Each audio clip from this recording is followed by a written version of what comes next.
this GoPro a try. With a trial out here.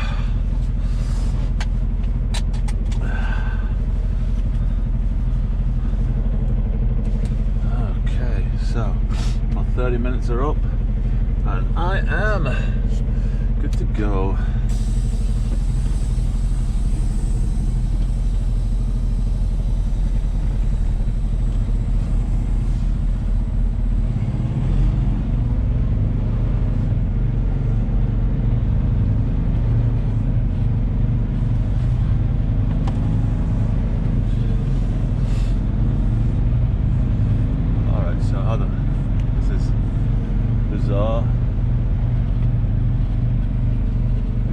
This way, and then where?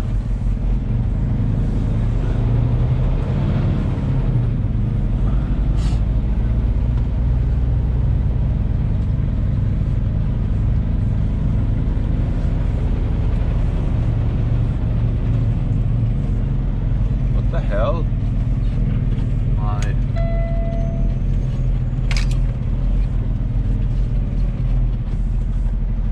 Weird here that my display's not working.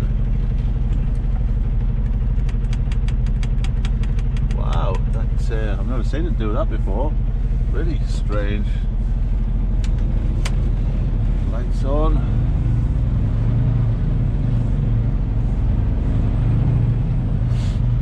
Very strange.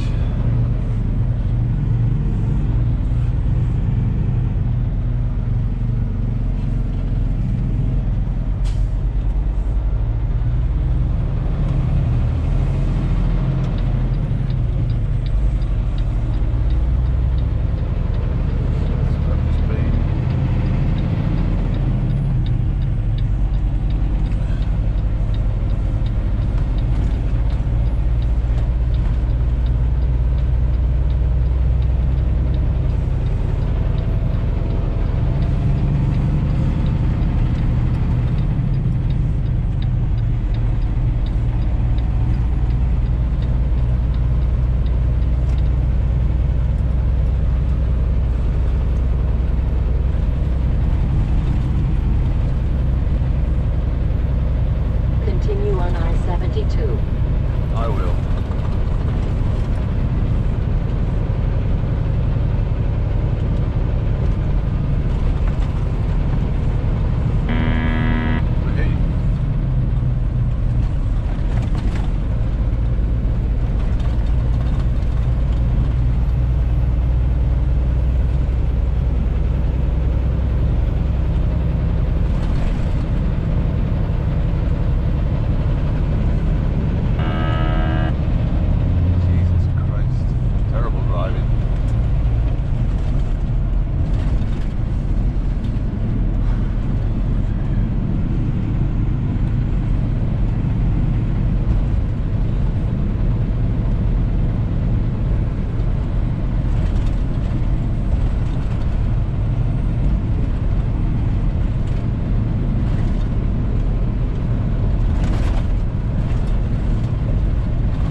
This is a nasty road, nasty old bumpy road. Currently we're on I-72 in Illinois, heading towards Ohio. This thing doesn't fall apart first. Jesus Christ, look at the state of this road. This is terrible. I've got a car alongside me. I've got to get out of this lane. This is just disgusting. Thank God I'm not in the Freightliner, because this is hurting a lot. Yeah, getting over here, that's just too bad. If anybody wants to rattle the cars to pieces, that was terrible.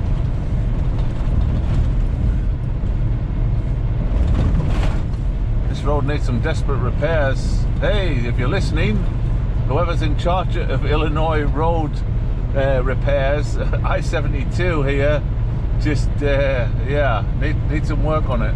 That nearly rattled the truck to pieces. Terrible. Anyway.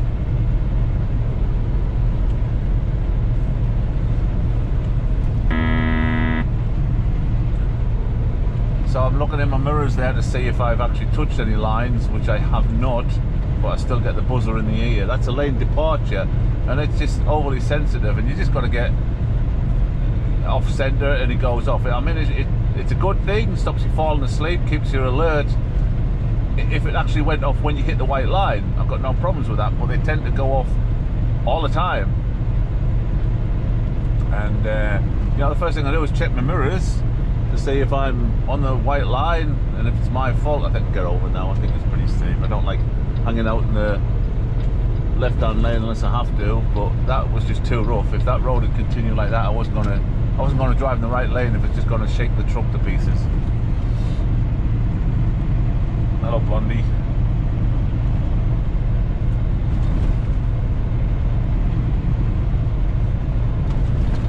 Lots of peroxide on that head there.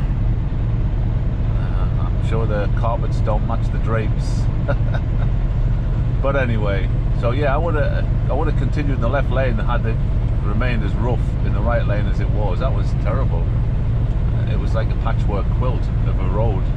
It just wasn't fun to drive on at all. But never mind. So yes, it's what's the date today? It is Friday, the 4th of December 2020, the horrible year of 2020. Nobody's got any fond memories of 2020 for sure.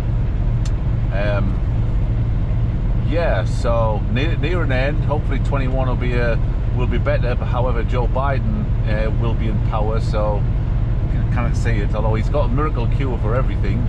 He's going to cure cancer. He's going to cure coronavirus. He's going to fix the economy. That was fine until coronavirus. He's going to unite the country, even though the Democrats spent the last 4 years driving a wedge between everyone. They're going to unite and make things better, but they were the ones who made it worse. So the very fact that they're not trying to create chaos in the country, it probably will get better, because they were the agents provocateurs. Anyway, no, politics, sorry, get away from politics. Yes, indeed. So 2020, crap year, can only get better, we hope. But underlying problem is population explosion, the growth of the population. We need to get a hold of the population and get it down. If you look at history, from the dawn of mankind to the turn of the 20th century, 1901, we went from, however, 0 to 1 billion. In all that time, thousands of years. And in the next 120 years, we went from 1 billion to almost, I believe it's 8 billion. About 7.5 billion now. So that gives you an idea. You know, it's everybody's right to have children, all right, but it's not everybody's right to destroy the world, which is what we're doing right now. So the coronavirus, to me, is just Mother Nature's way of fighting back, and Mother Nature will fight back. And when we continue to have children unabated and the population explodes like crazy, then we get overpopulated, we get overcrowded, and you know, people are going to die of starvation, die of hunger, die of pestilence, of famine, of plague. Unfortunately, we cannot continue to expand the way we are and have a healthy, happy world. It's not going to happen. So stop having babies, or only have 2 or 3. You know, you want to have 3 children, that's quite enough.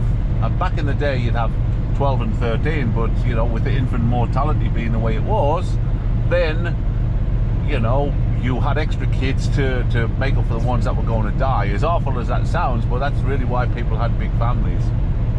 And we had room to grow. We no longer have now. So 1 or 2 children, maybe 3, fine.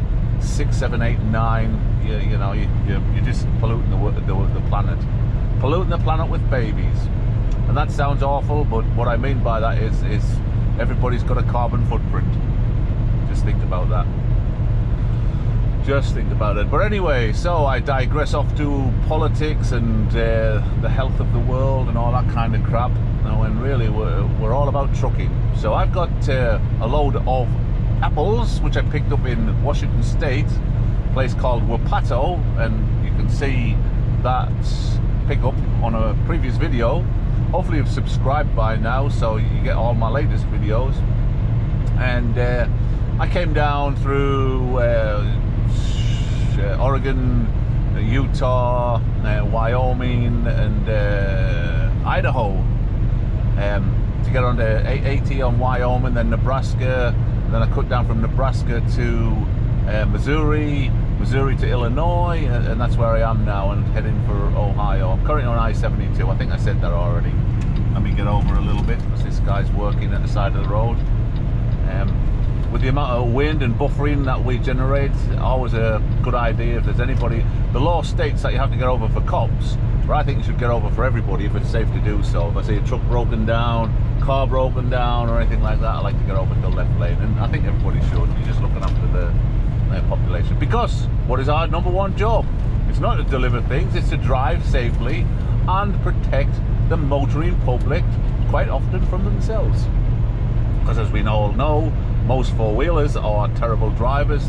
They're ignorant of how dangerous they put themselves, the kind of dangers they put themselves in by driving close to these vehicles. Trucks don't stop like cars, trucks don't corner like cars, and you have to have respect for that. If you pull in front of a truck and put your brake on, your car can stop 10 times quicker than this truck. So what's going to happen is this truck's going to arrive over the top of you. So we've got to protect four-wheelers from that kind of ignorance. We've got to protect them from themselves. So I always keep the distance. I'm not a speeder. Stevens trucks are not fast anyway. They're governed depending on who you are, but generally, rule of thumb is most trucks are governed at 64. I pay for my own gas. I'm a contractor, so I stick the cruise on 62 if I'm not in a hurry, or 60. If I've got, if I'm in a hurry, I'll do 64. That's all I can do. But more importantly is I like to keep the distance, slow down in roadworks, always abide by the speed limits, actually go under the speed limits. Much to the chagrin of truckers behind me who get on the CB and say, "Oh, come on, Stevens, hurry the fuck up." But I can't do anything about that. My job is to drive safely, and I'm beyond the stage of boy racer, being in my 50s now, so I'm quite happy to toot along. I know some of the other drivers like to try and mock you for being so slow, but really I don't give a shit. I guess it's something to do with making up for the size of your penis, having to drive faster than another truck. That's my guess anyway. So, temperature is 38 degrees, and I'm driving safely, and everybody around me is driving safely, basically because there's nobody around me. This road's really quiet, very quiet indeed. I like the roads, especially when you consider it's 9:23. It's kind of a busy time of the day. It's just after rush hour, but still there's generally a lot of traffic about. But this road is dead, and I like it. I like it. We're just passing Monticello right now. Hope I pronounced that correctly. There is one in Florida, I know that. Heading towards Champaign, and then Indianapolis. We'll be going around Indianapolis on our journey to Ohio. I'm delivering to a Target DC, and that's in Jefferson, West Jefferson. There's a Target DC there, and I've spotted there is a TA and a Flying J, a pilot, right next to it. So you got the off ramp for the DC, Target DC, that's on the right. The truck stops are on the left, so that's nice and handy. We at Stevens have got access to a wonderful app that gives us all of the best prices for gases. So we put in our route, and it'll tell you all the gas prices, and you know which ones are the cheapest. So I'm actually going to fill up in, well, I'm not going to fill up actually, because I'm near the end of the job. I'm not going to fill the tank. I'll just put enough in to leave me with about a quarter of a tank by the time I finish this delivery. So I'll put about 50 gallons in. That should do me. I've got 300 miles to go. Yeah, I'll put about 50 gallons in. So I don't want to overspend on gas. I know you can continue it on the next job, but I've got a truck payment due, so you need some money available there to pay for the truck payment, and don't overspend on the gas. It's always try to a good idea to try and keep control of your spending. A lot of people fail in trucking when they go owner-operator or contractor because they get all this money and they spend it, they don't budget wisely, and that's the most important thing. Is you've got to have rainy day money, you've got to have breakdown money, you've got to have tow truck money, you've got to have hotel money, you know, you've got to pay your taxes and something else. So it's always a good idea to budget wisely. So yeah, when I pull into Springfield, Ohio, there's a Lux there. That's the cheapest prices I could find.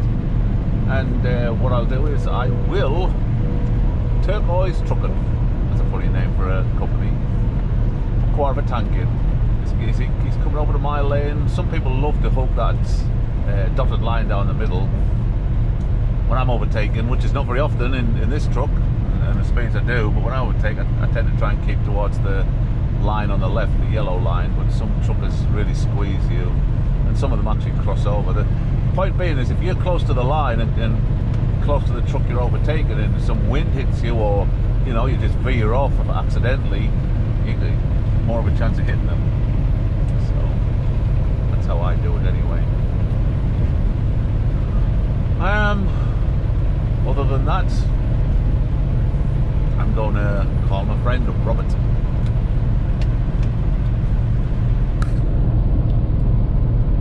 Got a wonderful hands-free device. All I do is press the button, and it doesn't.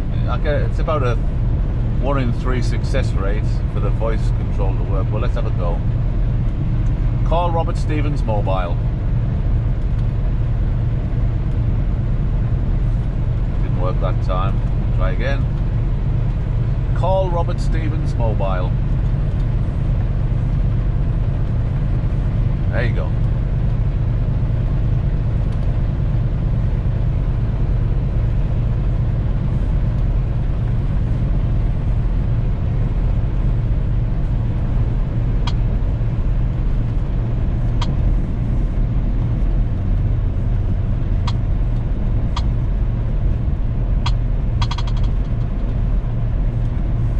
Hey, I decided to extend my quick start